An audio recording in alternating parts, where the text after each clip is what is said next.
Ada statement yang menarik diangkat dalam kitab Az-Zuhud yang ditulis oleh Ibnu Mubarak, Abdullah bin Mubarak, halaman 125. Beliau berkata, apabila Allah telah menetapkan suatu takdir, maka yang paling dicintainya oleh Allah adalah meridhoi takdirnya itu. Jadi begini, kita malam ini akan lebih banyak membahas tentang masalah indahnya sabar sebenarnya ya. Nanti akan lebih dalam kita bahas masalah itu. Selama ini kan persepsi sebagian orang, apalagi kalau belum mempelajarinya, sabar itu berat. Ada batasnya nggak sih? Ya. Dan apakah memang saya harus sabar dalam setiap keadaan saya kalau memang itu berat? Atau memang dalam bentuk cobaan? Kurang lebih itu nanti akan menjadi inti bahasan kita. Tapi kita harus fahami dulu, dalam kronologis bahasan kita, Allah menciptakan di muka bumi ini teman-teman sekalian semua berpasang-pasangan. Dan itu sunnatullah, tidak akan berubah sampai hari kiamat. Orang yang faham ini, dia akan bisa melalui kehidupan dunianya dengan sangat nyaman dan tenang. Seperti misal, sebagaimana kita lapar akan ada kenyang. Ini partner, kita lapar iya, tapi begitu kita makan akan datang namanya kenyang, laparnya akan hilang. Seperti misal, contoh yang lain, senang, gembira, kita semua pernah lalui itu. Tapi jangan lupa, dia punya partner.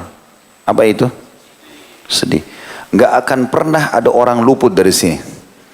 Ada orang hadir sini nggak pernah sedih? Pernah semua. Berarti dia partner. Sebagaimana tadi lapar sama kenyang. Contoh yang lain, siang dan malam atau pagi dan malam. Ini partner. Sebagaimana kita tiba di pagi hari, kita akan tiba juga di malam hari. Kecuali ajal datang. Kita tidak bicara ajal datang. Tapi setiap hari kita lihat ini sunnatullah. Pagi hari terbit matahari, maghrib nanti terbenam matahari. Benar nggak? Orang yang memahami ini, maka dia bisa menerima malam sebagaimana dia terima pagi. Dia bisa menerima pagi sebagaimana dia terima malam. Artinya semua keadaannya bagi dia sama saja. Karena dia faham ini adalah sistem, mau nggak mau. Begitu juga dengan contoh yang lain, muda dan tua. Nggak akan pernah ada orang muda terus.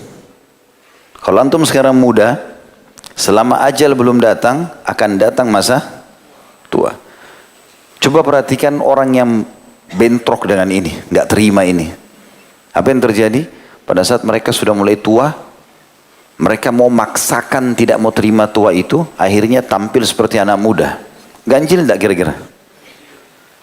Sudah bungkuk tapi dia mau paksa dirinya lurus, nggak bisa. Susah. Atau dia mau lomba lari melawan anak muda. Atau berpenampilan seperti pakaian anak muda. Orang akan lihat ganjil. Lebih baik dia tampil apa adanya. Ada ubannya, ya sudah ada ubannya. Dia tua pakai tongkat, ya pakai tongkat. Berarti dia mengikuti sistem. Bisa ditangkap pesannya ya? Berarti ada muda akan ada tua. Seperti itu. Ada kaya, ada miskin. Sebagaimana ada orang kaya, akan ada orang miskin. Tidak mungkin orang kaya semua. Walaupun pemerintah telah menerapkan kesejahteraan masyarakat, bagi-bagi harta, tetap ada orang miskin. Makanya hukum Allah zakat tetap berlaku. Sedekah tetap berlaku. Nggak bisa luput itu. Baik, contoh yang lain. Hidup dan mati. Siapa kira-kira orang yang masih hidup sampai sekarang? Tidak ada. Itu kan? Sebagian orang menukil ada Nabi Khidir Ustaz. Dari mana dalilnya? Khurafat disebarkan bahwasanya Nabi Khidir masih hidup. Dari mana dalilnya? Allah SWT mengatakan kullu nafsin dha'iqatul maut. Semua jiwa pasti mati. Siapa lebih afdal, Nabi Muhammad atau Nabi Khidir? Tidak ada keraguan. Nabi Muhammad SAW, karena beliau Sayyid walad Adam, tuannya anak Adam. Semua nabi-nabi itu di belakang Nabi SAW pada hari kiamat nanti. Beliau yang pegang bendera ya, anak Adam ini pada hari kiamat. Dan beliau mengatakan, Ana Sayyid walad Adam wala fakhr. Saya adalah pemimpin anak Adam dan tidak ada kesombongan di situ. Memang Allah kasih saya. Nabi-nabi pun di belakang beliau. Kalau Nabi Muhammad SAW meninggal, apalagi Nabi Khidir, itu rasionalnya. Intinya ada hidup, ada mati. Antum harus faham ini, renungi baik-baik. Sebagaimana sekarang kita hidup, kita akan Mati. Sehebat apapun kita menjaga kesehatan kita, kita menjaga olahraga, segala macam, tetap kalau datang ajalnya, mati. Allah bilang, kullu nafsin dha'iqatul maut. Semua jiwa pasti mati. Saya pernah kasih contoh itu. Bruce Lee ahli bela diri kan? Mati enggak? Mati. Ada bahkan orang subhanallah sakit. Mungkin dari masih muda sudah sakit. Masih hidup sampai umur 70 tahun. Ada orang olahragawan baru 20 tahun, 20 tahun sudah meninggal dunia. Benar enggak? Ini partner. Berarti kita harus paham nih, sebagaimana ada hidup ada mati. Begitu juga teman-teman, ada dunia, ada akhirat. Nah, di sini juga perlu diketahui. Ada nikmat, ada cobaan. Paham enggak? Jadi sebagaimana kita pernah rasakan nikmatnya makan, kita rasakan nikmat apapun, akan ada partnernya. Antum akan dicoba. Ini gak bisa luput. Sebagaimana tadi contoh-contoh sebelumnya. Nah, Islam datang mengajarkan kepada kita untuk menikmati semua keadaan itu. Mau muda, mau tua, mau sehat, mau sakit, mau apa saja, termasuk lagi ada nikmat atau lagi ada cobaan. Makanya Nabi SAW menggambarkan keadaan orang beriman dalam hadis sahih. Ajaban li amri mu'min. Mengagumkan sekali perkaranya orang beriman. Apa yang Nabi ingin sampaikan? In asabahu sarra syakar. Kalau dia diberikan nikmat, dia selalu bersyukur. Dia terima. Kesehatan, makanan, minuman, pakaian, pasangan hidup, anak-anak. Alhamdulillah. Wa in asabahu darra. Kalau datang cobaannya, sabar. Dia sesabar. Apa itu sabar? Enggak berkeluh kesah. Dia terima keputusan Allah. Bangun tidur flu. Oh ya sudah, Allah lagi uji saya. Tinggal sabar. Terima, ikhtiar. Gitu. Dan Nabi mengatakan, wala yakunu dzalika illa limu'min. Dan itu tidak dimiliki kecuali oleh orang-orang beriman. Sampai sini jelas enggak? Benar nih. Ya Allah, saksikan. Saya sudah sampaikan. Baik, kita lihat dalil apa yang diangkat oleh Syekh Muhammad. Bagi yang pegang bukunya di halaman 39. Kita baca dulu dalil yang kedua ya. Al-Ankabut ayat 1 sampai ayat 2. A'udzu billahi minasyaitonir rajim. Bismillahirrahmanirrahim. Alif lam mim. Ahasiban nasu an yutraku an yaqulu amanna wa hum la yuftanun. Alif lam mim. Huruf-huruf pertama yang di awal Al-Quran hanya Allah yang tahu maknanya. Apakah manusia mengira bahwasanya mereka dibiarkan saja mengatakan kami telah beriman sedang mereka tidak diuji? Artinya sebagaimana kau rasakan kenikmatan akan datang cobaan. Jelas ya? Baik, lebih dalam kita bahas. Teman-teman sekalian, di sini Syekh Muhammad mengangkat beberapa dalil. Kalau ada cobaan datang dan antum bisa menerima itu dengan lapang dada, berarti dinilai hati antum kuat. Karena kita faham tadi, oh saya kan dulu pernah nikmat, sekarang saya akan dicoba. Sama, enjoy saja nikmati. Sebagaimana Umar bin Khattab berkata, radhiyallahu anhu, kalau telah datang cobaan Allah kepadamu, cuma dua opsi. Kau terima dengan lapang dada, maka kau mendapatkan pahala, kau mudah untuk melaluinya, dan juga kau akan dapatkan jalan keluarnya. Faham nggak? Ini luar biasa dalamnya. Umar bin Khattab mengatakan, kalau sedang terjadi cobaan Allah padamu, kalau kau menerimanya, lagi sakit, ditipu orang, apalah, semua cobaan, lapar, yang lain-lain semua cobaan ini. Kalau kau terima, maka kau akan dapat pahala. Gitu kan? Kau juga akan mudah melaluinya, karena oh ini kan keputusan Allah, sudahlah. Gitu lah. Kita jadi terima. Dan kau akan dapat jalan keluarnya. Fa inna ma'al usri yusra. Setiap ada kesulitan ada kemudahan. Ini poinnya. Lalu beliau mengatakan, kalau kau tidak terima cobaan itu, maka kau akan berdosa. Ya. Karena menolak keputusan Allah, gitu kan? Kau akan sulit melaluinya. Ya. Dan kau tidak akan dapat jalan keluarnya. Bisa ditangkap pesannya? Itu dalam sekali, ya. Baik, Syekh Muhammad lebih dalam kita bahas lagi. Ibnu Abdul Wahhab rahimahullah mengangkat contoh, kalau yang pegang bukunya dalil di atasnya surah Al-Kahfi ayat 14 tentang contoh orang-orang beriman yang bisa menerima cobaan Allah. Sehingga mereka sangat kuat hatinya, mereka betul-betul bisa melaluinya, dan Allah berikan atau menjadikan mereka tanda-tanda kebesaran. Untuk jadi contoh bagi manusia. Itulah contoh anak muda, ya, penghuni gua Kahfi atau penghuni gua, atau dikenal dengan Ashabul Kahfi. Maka dalam surah Kahfi ayat 14 Allah mengatakan, A'udzu billahi minasyaitonir rajim wa rabatna 'ala qulubihim idz qamu faqalu rabbuna rabbus samawati wal ardi lan nad'u min dunihi ilaha laqad qulna idzan syatata. Dan kami telah meneguhkan hati mereka, anak-anak muda itu, karena mereka beriman sama Allah, ya, kemudian mereka dikejar-kejar untuk dibunuh, mereka menyelamatkan diri ke dalam gua. Maka Allah mengatakan, karena mereka tetap berpegang pada kebenaran itu, walaupun dibenci, kami teguhkan hati mereka di waktu mereka berdiri. Berdiri maksudnya sepakat untuk jalan menyelamatkan diri. Lalu mereka berkata, Rob kami adalah Rob langit dan bumi. Rob artinya pencipta, pemilik, penguasa, yang mengatur semua urusan langit dan bumi. Rob kami adalah Rob langit dan bumi. Allah, kami sekali-kali tidak berdoa kepada sesembahan selain Dia. Sesungguhnya kami kalau demikian, maksudnya jika kami berdoa kepada selain Allah, telah mengucapkan perkataan yang amat jauh dari kebenaran. Apa yang terjadi? Waktu lagi diuji oleh Allah SWT keimanan mereka, ditolak, dan pada saat itu instruksi Raja Zalim di zaman itu, tangkap semua orang yang mengaku beriman sama Allah, bakar hidup-hidup di depan jalan. Di depan jalan raya dibakar semuanya, sehingga mereka merasakan sakitnya, gitu. Maka anak-anak muda ini menyelamatkan diri mereka, tapi mereka terus berpegang teguh. Apa yang terjadi? Allah selamatkan mereka di gua, ke gua. Allah buat mereka tidur 309 tahun, ya. Dan tidak rusak badannya, ya. Mereka tidak kelaparan, mereka tidak digigit oleh hewan, dan mereka dibangunkan oleh Allah setelah 309 tahun. Raja yang berkuasa pada itu sudah beriman kepada Allah.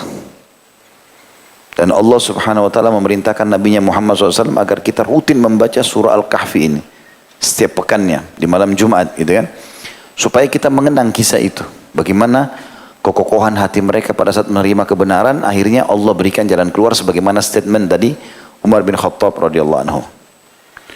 Sedangkan orang-orang justru yang lemah hatinya dan tidak bisa mengambil keputusan Allah, Syekh Muhammad rahimahullah mengangkat dalil yang di bawahnya, di bawah surah Al-Ankabut, yaitu surah Al-Maidah ayat 22. Ini tentang sebagian Bani Israel yang lemah hatinya. Begitu Allah uji, dikasih nikmat nih, datang Nabi Musa kepada mereka. Lalu Allah uji mereka, coba sekarang tembus tuh Palestina, berjihad kalian, berperang demi kebaikan mereka. Kalau mereka ikuti perintah Allah, Allah kasih kemenangan, dan Allah kasih mereka kerajaan.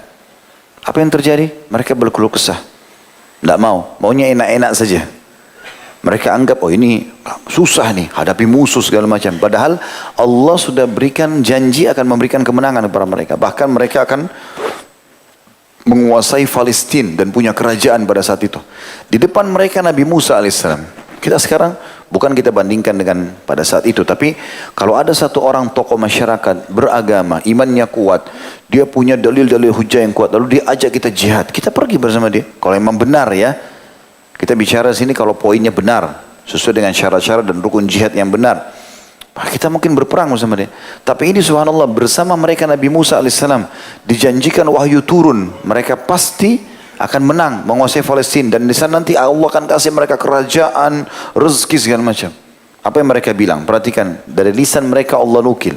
Surah Al-Maidah ayat 22. A'udzu billahi minasyaitonir rajim. Qalu ya Musa, inna fiha qauman jabbarin wa inna lan nadkhulaha hatta yakhruju minha fa in yakhruju minha fa inna dakhilun fa in yakhruju minha fa inna dakhilun. Mereka berkata, Bani Israel yang imannya lemah, hatinya lemah, gak mau menerima perintah Allah, cobaan dari Allah. Mereka bilang, hai Musa, sesungguhnya dalam negeri itu, Palestina, ada orang-orang yang gagah perkasa. Mereka kekar-kekar, mereka ahli perang. Sesungguhnya kami sekali-kali tidak akan memasukinya sebelum mereka keluar darinya. Jika mereka keluar darinya, pasti kami akan memasukinya. Maksudnya kami nggak siap untuk pergi berperang. Kami maunya usir saja mereka dengan cara Muhai Musa, baru kami tinggal datang terima enak-enak gitu. Gak mungkin ini. Kalau memang kita beriman harus diuji. Tetapi Allah Subhanahu wa taala bersama orang-orang beriman. Yang itu yang dimaksudkan. Bahkan lebih parah dari itu, mereka dengan rusaknya hatinya berkata, "Idhhab anta wa rabbuka faqatila innaha huna qaidun." Hai Musa, pergi saja kamu berdua sama Tuhanmu, perangi itu orang-orang. Kalau kami duduk di sini, kalau sudah menang beritahukan kepada kami. Ini kurang ajarnya luar biasa. Ya. Suruh Musa alaihissalam dan Allah pergi berdua perangi. Padahal Allah yang persyariatkan kepada mereka.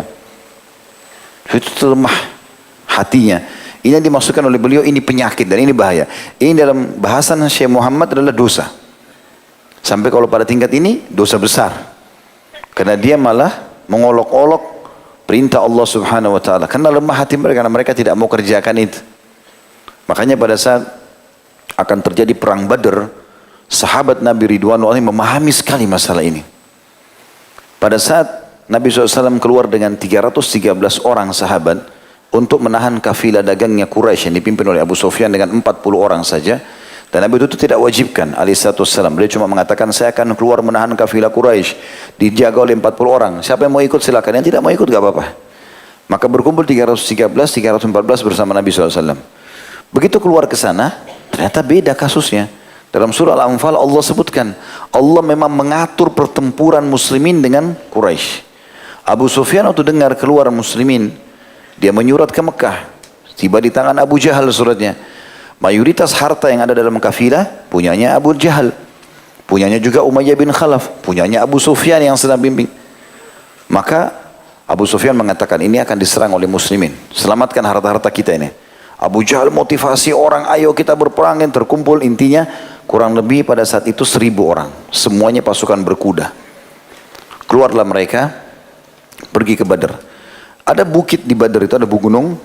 Pasukan kafir sudah sampai di sebelah sisi gunung. Pasukan muslimin tiba di sebelah. Tapi ini tidak saling tahu posisinya. Kuasa Allah. Allah sebutkan dalam surah Al-Anfal masalah itu. Ya. Idh antum bil udwatid dunya. Ingatlah ketika kalian berada di sisi gunung yang lebih dekat dengan Madinah. Wahum bil udwatil quswa, dan mereka orang kafir ini berada di posisi gunung yang lebih jauh dari Madinah. Warrakbu asfala minkum, dan kafilah yang kalian kejar sudah lewat dari kalian. Walau tawa'attum lakhtalaftum fil mi'ad walakin liyaqdiyallahu amran kana maf'ula. Kalau kalian saling janji mau perang, tidak akan terjadi itu. Tapi Allah sudah mengatur sesuatu yang pasti terjadi. Maka pada saat itu kafilah dagang berhasil lolos. Datang wahyu menyampaikan, hai Muhammad, kafilah sudah lolos. Jibril mengatakan, Allah memerintahkan kau berhadapan sama musuh.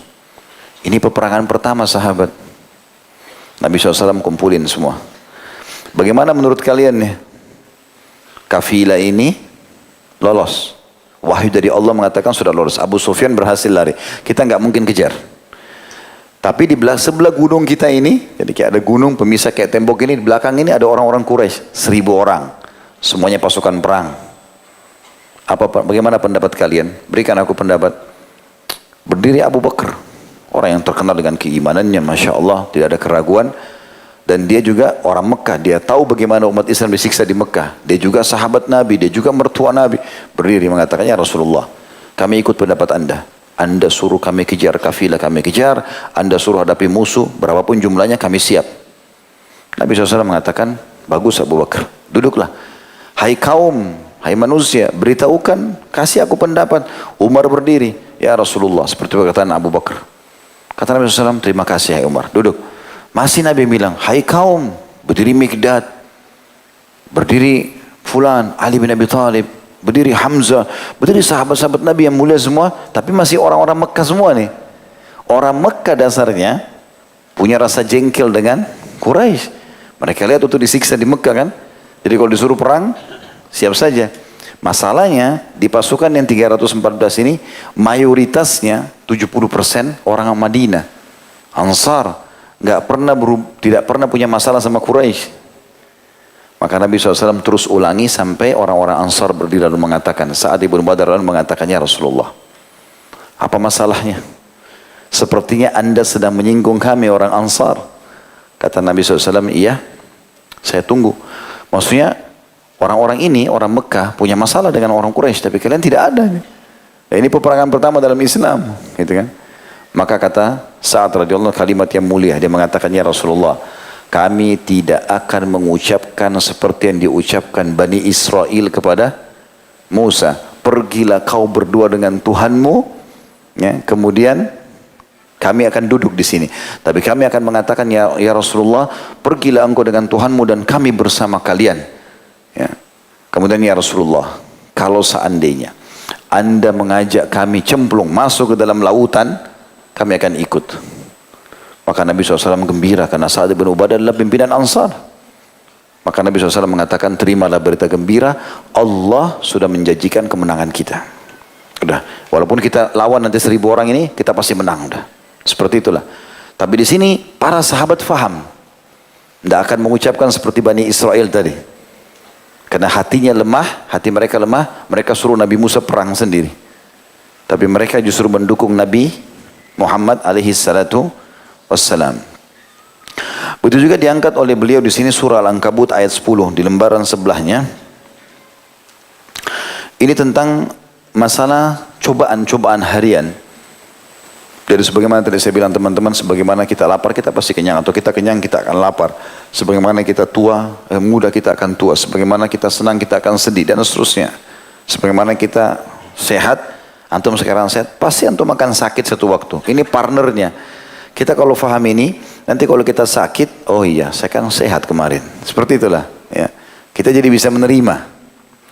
Nah, mereka-mereka yang tidak bisa menerima, menurut beliau dalam dalil ini, masuk dalam dalil tentang dosa besarnya orang yang lemah hatinya, kemudian tidak bisa menerima keputusan Allah Subhanahu wa taala.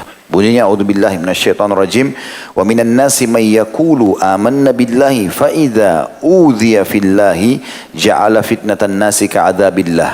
Al-ayat. Dan di antara manusia ada orang yang berkata, kami beriman kepada Allah.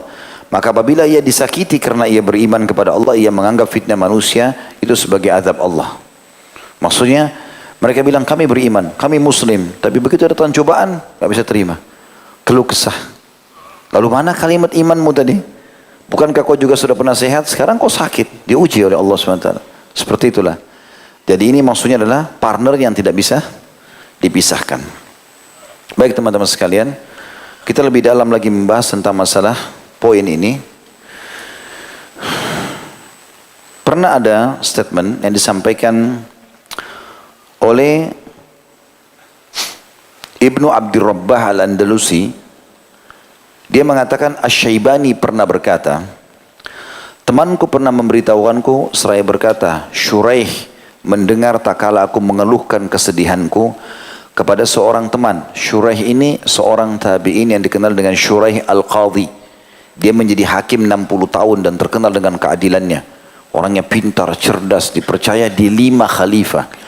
Umar bin Khattab, Uthman bin Affan, Ali bin Abi Thalib, Muawiyah bin Abi Sufyan dan Yazid bin Muawiyah. 5 orang ini dia semua jadi hakimnya karena dipercayanya. Syuraih ini pernah mendengar orang berkeluh kesah di sebelahnya, maka dia pegang tangannya. Ya.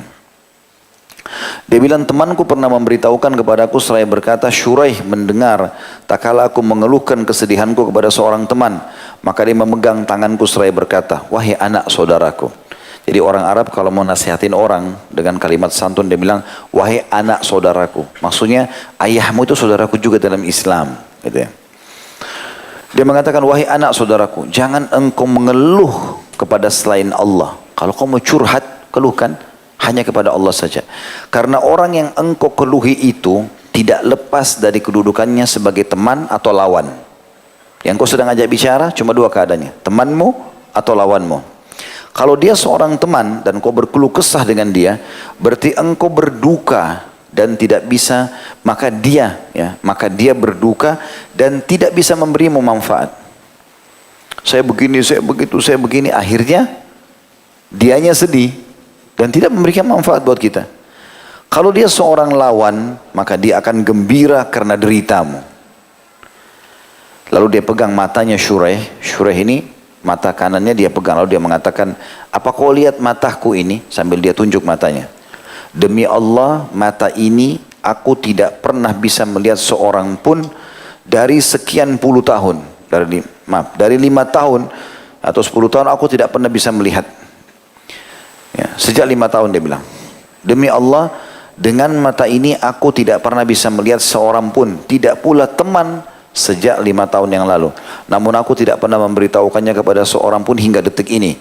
Tidakkah engkau mendengar perkataan seorang hamba yang saleh, Yusuf alaihissalam, yang dia katakan, sungguhnya hanya kepada Allah aku mengadukan kesusahan dan kesedihanku, maka jadikan Allah sebagai tempatmu mengadu tak kala ada musibah yang menimpahmu. Sesungguhnya dia Allah adalah penanggung jawab yang paling mulia dan yang paling dekat untuk dimintai doa. Ini nasihat Shuraih kepada seseorang yang berkeluh kesah.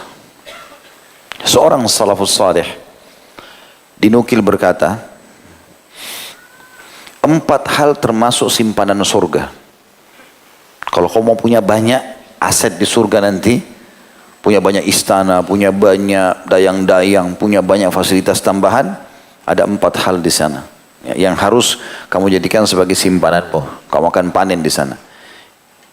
Yang pertama, menyembunyikan musibah. Di sini menyembunyikan musibah ulama rincikan. Artinya dia tidak banyak mengekspos sana sini. Dia hanya bicara kepada orang yang memang layak untuk dia sampaikan karena ada hubungannya. Ada hubungannya. Misal dia digibah oleh seseorang, menggibah dia, lalu kemudian menggibahnya itu kepada si A kepada si B. Kita posisinya si C. Lalu kita dengar, ternyata si B ini ya, termakan dengan gibahnya si A. Kemudian dia tabayun, kita jelaskan, begini dan begitu. Ya. Atau kita menggunakan si B untuk meluruskan kesalahan si A misalnya. Dan seperti itulah, makanya tidak masalah. Tapi makin antum sembunyikan, maka itu termasuk simpanan makin besar di surga. Yang pertama, menyembunyikan musibah. Yang kedua, menyembunyikan dan merahasiakan sedekah. Ini juga aset terbesar di akhirat nanti. Ya. Suka menyembunyikan sedekah. Kasih orang tidak ada yang tahu. Antara dia sama orang itu sama Allah SWT. Yang ketiga, menyembunyikan kelebihan. Khususnya dalam ibadah. Khususnya dalam ibadah. Jadi antum sholat malam, sudah sering puasa. Berapa tahun pun berlalu orang tidak pernah tahu antum kerjakan itu. Gak ada yang tahu. Ya. Tak usah bilang, saya sudah sholat malam, ya 10 tahun lah saya jaga. Saya puasa Senin Kamis, alhamdulillah sudah 30 tahun. Terus apa? Dapat apa? Hah? Setelah orang itu paling bilang, oh hebat ya. Terus kenyang perutnya? Hah? Tambah subur rambutnya? Hah? Tambah banyak duitnya? Gak ada. Ini yang sering saya bilang. Kadang-kadang orang kejar pujian orang. Ini lidahnya sepanjang ini. Kamu hebat. Terus bisa dimakan jempolnya. Terus yang keempat, menyembunyikan penyakit. Kecuali pada ahlinya. Karena ulama membahas, artinya dia tidak berbicara kecuali kepada ahlinya saja. Misal dia sakit. Ya dia datang konsultasi sama dokternya. Dok saya sakit ini tujuannya untuk mendapatkan manfaat. Tapi maksudnya panduan supaya minum obat apa segala macam. Tapi selain daripada ini mereka tidak pernah sebutkan. Dan ini yang dimaksud tadi dengan kasus Shuraih. Ulama menanggapi kisah Shuraih tadi yang matanya 5 tahun tidak melihat itu. Dia maksudnya tidak ada yang tahu kecuali orang yang dia konsultasi dokter. Bahwasanya dia punya masalah di penglihatannya. Seperti itulah. Karena ini tidak bentrok dengan dalil syar'i. Nabi SAW mengatakan sesungguhnya Allah tidak turunkan penyakit kecuali Allah turunkan bersamanya obat, maka berobatlah wahai hamba-hamba Allah. Saya konsultasi pada ahlinya. Dan Allah mengatakan dalam Al-Quran, fas'alu ahla dzikri in kuntum la ta'lamun. Tanyalah orang-orang ahlinya kalau kalian tidak tahu, gitu kan? Berarti kita boleh menyampaikan, tapi jangan semua orang. Ada orang flu satu kampung tahu kalau dia flu. Untuk apa? Manfaatnya apa, gitu kan? Kemudian teman-teman sekalian, Fudail bin Iyad rahimahullah berkata, Fudail bin Iyad ini pernah saya sebutkan kisahnya ya, banyak kisah-kisah soleh beliau. Ini dulu bekas perampok yang akhirnya sadar karena dia mau merampok rumahnya orang itu lagi sholat malam membaca ayat Quran, dia tersentuh, akhirnya dia sadar gitu kan. Dulu orang kalau lewat di tempatnya Fudail bin Iyad suka menghadang orang ini, pasti mereka takut. Fudail ini termasuk perampok yang sendirian tapi seperti satu kaum dulu sebelum dia sadar gitu. Jadi orang biasa merampok kelompok-kelompok, banyak orang, dia tidak, dia sendiri. Sampai ada beberapa kisah dinukil tentang kesadarannya. Ada yang satu dia mau masuk dalam kota, dia mau merampok, dia manjak tembok. Kemudian ada orang lagi sholat malam, pemilik rumah, lalu dia dengarkan ayat Al-Quran. Alam ya'ni alladhina amanu an takhsha qulubuhum li dzikrillah wa ma nazala minal haqq. Artinya belum tibakah saatnya orang-orang beriman itu tersentuh hatinya terhadap apa yang Allah turunkan dari kebenaran. Makanya tersentuh dengan ayat itu tersebut, lalu dia masuk ke dalam masjid, gitu kan. Lalu kemudian dia sadar, intinya itu. Ada riwayatnya yang menjelaskan dia sadar gara-gara satu waktu ada satu kafilah lewat, dia mau serang, terus dia dengar perkataan mereka mengatakan, di sini ada satu orang yang sangat buruk namanya Fudail. Tidak ada seorang pun lewat kecuali pasti dibunuh sama dia. Maka hati-hatilah kalau lewat di situ. Lalu dia berpikir, kenapa manusia sampai setakut ini dengan saya? Lalu kemudian dia sadar, dia bertobat. Intinya Fudail dulunya buruk, tapi subhanallah Allah tidak lihat masa lalu seseorang. Dia pun sadar dan dia menjadi ulamanya muslimin. Dia bersahabat sama Abdullah bin Mubarak rahimahullah. Ini ulama tabi'in yang sangat terkenal. Sampai Abdullah bin Mubarak waktu jadi sahabatnya Fudail, dan dia lihat Fudail ini belajar, banyak hafal ayat Al-Quran, hafal hadis, terus selalu tersentuh orang dengan nasihat-nasihatnya karena memang dia seorang praktisi. Maka kata Abdullah bin Mubarak, sungguh Fudail adalah tanda-tanda kebesaran Allah di muka bumi. Fudail ini pernah mendengar seseorang mengadukan cobaan yang menimpahnya. Maka dia berkata, bagaimana mungkin engkau mengadukan yang merahmatimu kepada orang yang tidak memberikan rahmat padamu? Kan sekarang yang uji kita siapa? Yang buat kita lapar, yang buat kita sakit, yang buat kita apa semua ini cobaan-cobaan. Siapa yang buat itu semua? Allah SWT. Allah ciptakan itu. Dan Allah datangkan dia. Mungkin akibat perbuatan kita ya. Tapi kan penciptanya Allah SWT. Kalau kita keluhkan itu berarti seakan-akan kita keluhkan Allah yang menciptakan itu. Padahal dengan hikmah Allah Subhanahu wa taala dia menguji kita, seperti itulah. Oleh karena itu teman-teman sekalian, kita harus faham bahwasanya kalau Allah mencintai seorang hamba, Allah akan mengujinya.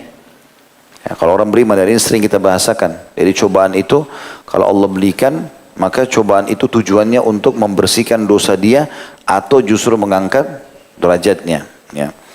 Sebagaimana hadis Anas radhiyallahu anhu, dan hadis ini diriwayatkan Imam Bukhari jilid 7 halaman 151.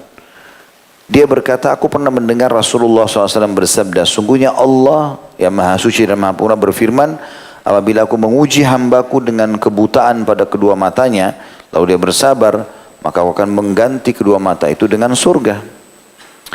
Begitu juga dengan hadis-hadis yang lain, seperti misalnya Atha bin Abi Rabah rahimahullah, salah satu ulama tabi'in di Mekah berkata, Ibnu Abbas radhiyallahu anhu pernah berkata kepadaku, maukah aku tunjukkan kepadamu seorang wanita yang pasti menjadi penghuni surga? Maka Atha berkata, ya, aku mau dengar ceritanya. Kata Ibnu Abbas, seorang wanita berkulit hitam pernah mendatangi Nabi SAW seraya berkata, sesungguhnya aku ini kena sakit ayan, dan auratku sering kalau lagi kambuh sakit penyakit itu, aku terbuka, tersikap auratku. Mau berdoalah kepada Allah agar Allah berikan aku kesembuhan. Maka Nabi SAW menimpah itu sambil mengatakan begini, menimpali sambil mengatakan, apabila engkau menghendaki untuk bersabar, maka itu lebih baik dan Allah akan berikan kau surga. Dengan penyakitmu ini sekarang, kalau kau sabar terima, maka pasti akan balasannya surga. Tapi kalau engkau mau, aku bisa berdoa dan disembuhkan engkau. Tapi enggak ada jaminan surganya. Maka wanita itu langsung spontan berkata, aku bersabar. Kalau gitu aku terima, balasnya surga. Gitu. Ya sudah, biar sabar aja. Wanita itu berkata lagi, tapi pada saat kambuh ya Rasulullah, sering auratku terbuka. Mohonlah kepada Allah agar tidak terbuka auratku pada saat itu. Maka Nabi SAW pun berdoa agar wanita tersebut pada saat kambuh tidak tersingkap auratnya. Hadis ini diriwayatkan Bukhari di jilid 7 halaman 150, Muslim jilid 16 halaman 131. Juga teman-teman sekalian, sebagian ulama mengatakan sabar dalam menghadapi sakit, menguasai diri karena khawatir dan emosi, menahan lidah agar tidak mengeluh, merupakan bekal bagi orang mukmin dalam perjalanan hidupnya di dunia. Jadi jangan hanya berpikir enaknya makan, enaknya minum, tapi ada bumbu yang lain, ada sisi kehidupan yang lain yang harus kita lalui. Ya tadi tuh soal-soal penyakit dan cobaan segala macam. Maka dari itu sabar termasuk dari sebagian iman, sama seperti kedudukan kepala bagi badan.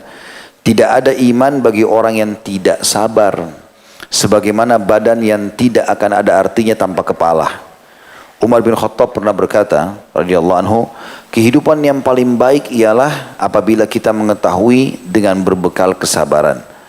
Maka andai kata engkau mengetahui tentang pahala dan berbagai cobaan yang telah dijanjikan Allah bagimu, tentu engkau bisa bersabar dalam menghadapi sakit.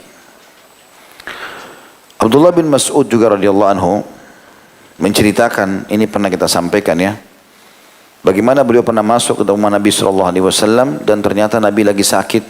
Kata beliau, aku memasuki tempat Nabi SAW dan beliau sedang demam. Lalu aku berkata, wahai Rasulullah, sungguhnya anda tertimpa demam yang sangat keras. Kata Nabi SAW, benar, sesungguhnya aku demam layaknya dua orang di antara kamu yang sedang demam. Artinya kalau Nabi SAW saja demam, apalagi kita gitu kan, pasti akan diuji.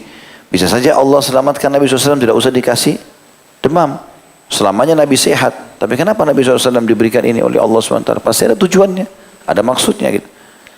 Abdullah bin Mas'ud mengatakan, apakah dengan begitu berarti anda dapat dua pahala?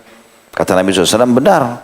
Kemudian beliau berkata, tidaklah seorang muslim menderita sakit karena suatu penyakit atau yang lainnya, melainkan Allah menggugurkan kesalahan-kesalahan atau dosa-dosanya dengan penyakit itu sebagaimana pohon yang menggugurkan daun-daunnya. Ya, ini tentu diriwayatkan oleh Bukhari di jilid 7 halaman 149 dan Muslim di jilid 16 halaman 130. Dalam hadis yang lain diriwayatkan Imam Bukhari juga masih di jilid yang sama, jilid 7, cuma halamannya 148, 149. Imam Muslim juga riwayatkan di jilid yang sama 16 sama halaman 130, bahwasanya Abu Sa'id dan Abu Hurairah radhiyallahu anhuma berkata, keduanya pernah mendengar Rasulullah SAW bersabda, tidaklah seorang mukmin ditimpa sakit, letih, demam, sedih, hingga kekhawatiran yang mengusiknya, melainkan Allah akan membersihkan dosa-dosanya. Jadi semua itu akan ada manfaat bagi orang-orang beriman dalam menghadapinya. Artinya kalau kita sabar, kita terima, alhamdulillah, maka itu solusinya. Kalau kita tidak terima, sebagaimana Umar bin Khattab katakan, itu berarti akan jadi masalah buat dia. Teman-teman sekalian, disebutkan juga di dalam banyak ayat-ayat Al-Quran, bagaimana orang-orang yang sabar itu ya, akan mendapatkan balasan yang sangat besar. Ayatnya banyak ya, tetapi hal yang sangat menarik itu di Al-Baqarah surah nomor 2 ayat 177, Allah Subhanahu wa taala berfirman dan memastikan salah satu yang menyebabkan iman itu dinilai sempurna dan sangat baik, pahalanya juga besar, orang itu sempurna dalam melalui kehidupan adalah orang-orang yang sabar di antaranya. Allah bilang di sini 177, cukup panjang ayatnya, saya bacakan. A'udzubillahi minasyaitonirrajim. Laisal birra an tuwallu wujuhakum qiblal masyriqi wal maghrib, walakinna birra man amana billahi wal yawmil akhir wal malaikati wal kitabi wan nabiyyin wa atal mala ala hubbihi dzawil qurba wal yatama wa ibnis sabili was sa'ilina wa fir riqabi wa aqamas salat وأقام الصلاة وآتى الزكاة والموفون بأهدهم إذا عاهدوا والصابرين في البأساء والضراء وحين البأس أولئك الذين صدقوا وأولئك هم المتقون. Artinya, bukanlah kebajikan itu, kesolehan, kepatuhan dinilai dari kamu mengarahkan ke timur dan ke barat.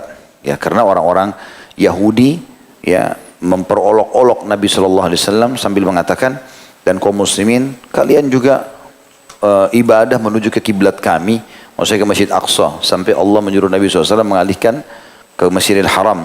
Maka Allah tekankan di sini, bukanlah kebaikan itu kau menghadap timur dan barat. Tergantung perintah Allah itu. Tapi kebajikan itu adalah pada saat kau beriman kepada Allah, beriman kepada hari kiamat, maksudnya mengejar surga, takut hisab hari kiamat, khawatir masuk neraka, dan beriman tentang keberadaan malaikat-malaikat, kitab-kitab, nabi-nabi, dan memberikan harta yang terbaik untuk kerabat, anak-anak yatim, orang-orang miskin, orang terputus jalan, dan juga orang-orang yang meminta-minta. Dan juga dalam pembebasan budak, mendirikan sholat, menunaikan zakat, dan orang yang selalu menepati janji yang sudah dia ucapkan. Serta, ini saksi bahasan kita, orang-orang yang selalu sabar dalam keadaan ya, susah, selit, ataupun senang. Dan juga pada saat peperangan sedang berkecamuk, mereka adalah orang-orang yang jujur dengan keimanannya, dan mereka adalah orang-orang yang bertakwa. Jadi, diantaranya adalah orang yang sabar dalam cobaan-cobaan ini dianggap mereka setara dengan orang-orang yang beriman kepada rukun iman semuanya. Allah, malaikat, kitab-kitab, hari kiamat, para rasul, dan seterusnya. Juga disebutkan bahwasanya surga itu hanya akan dimasuki bagi orang-orang yang sabar.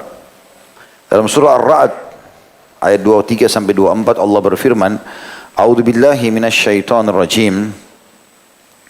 Wal malaikatu yadkhuluna 'alaihim min kulli babin salamun 'alaikum bima sabartum fa ni'ma 'uqbad dar. Sedangkan para malaikat masuk ke tempat-tempat mereka dari semua pintu, maksudnya istana-istana mereka, sambil mengucapkan keselamatan buat kalian terhadap atau atas kesabaran kalian, maka alangkah baiklah tempat kesudahan itu.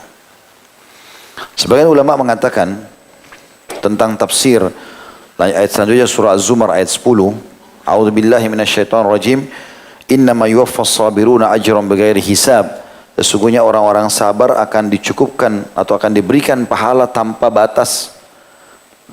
Kata sebagian ulama, kalau orang-orang selain musibah dan kesabaran yang sedang dia lalui, seperti sholat, puasa, dan lain-lain, ini pahalanya sudah Allah tentukan. Tapi khusus sabar, itu akan dituangkan pada dia dari langit pahala yang sangat banyak, yang tidak ada batasnya. Jadi antum jangan bilang, oh cobaannya ini berat nih, saya nggak bisa sabar. Enggak, harusnya bisa sabar. Karena pahala sangat besar. Khusus ibadah sabar ini, itu dikatakan oleh Allah bighairi hisab, tanpa ada hitung-hitungannya. Bahkan dituangkan kepadanya tuangan yang sangat banyak. Ada orang diuji di istrinya, ada orang diuji di suaminya, ada orang diuji di anaknya, ada orang diuji di tetangganya, di mertuanya, di orang tuanya, macam-macam. Di pekerjaannya, tapi semua orang diuji. Apalagi kalau kita orang beriman, maka ujian akan datang untuk menguji apakah memang iman kita akan bagus dan apakah iman kita sempurna atau tidak. Dan ini untuk naik kelas. Ya. Masa antum tiba-tiba naik dari kelas 1 ke kelas 2 SD tanpa ujian? Di dunia aja dilakukan itu. Mau naik kelas 3, lebih pintar, kurikulumnya berbeda, bertambah ilmunya, ujian lagi. Mau naik kelas 5, 4, ujian lagi, kelas 5, ujian lagi, kelas 6, ujian. Terus begitu ujian. Ya, sampai ke pasca sarjana. S2, S3, padahal dia tinggal tulis saja sebenarnya, tapi diuji. Di situ baru nanti ada pengakuan, oh ini orang memang sarjana S1, oh ini S2, oh ini tamatan ini dan itu, kan gitu. Karena memang dia sudah diuji.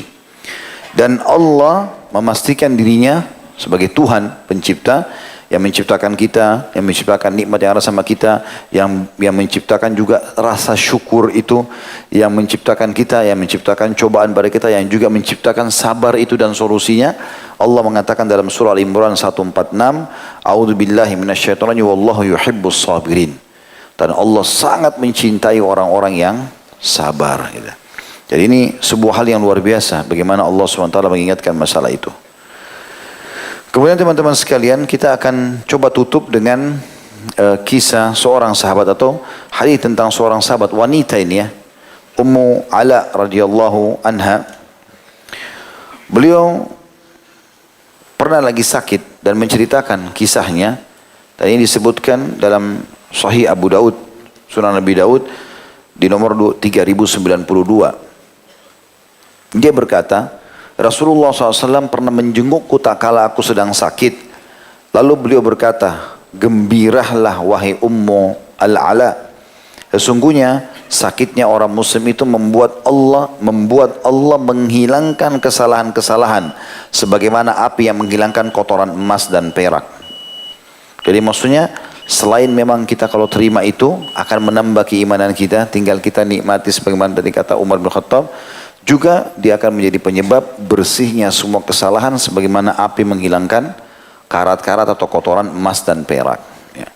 Apa yang kita bahas ini teman-teman sekalian adalah khusus menurut Syekh Muhammad bin Wahab adalah dosa besar kalau seseorang itu memiliki kelemahan hati dalam menerima keputusan Allah Subhanahu wa taala apapun sifatnya.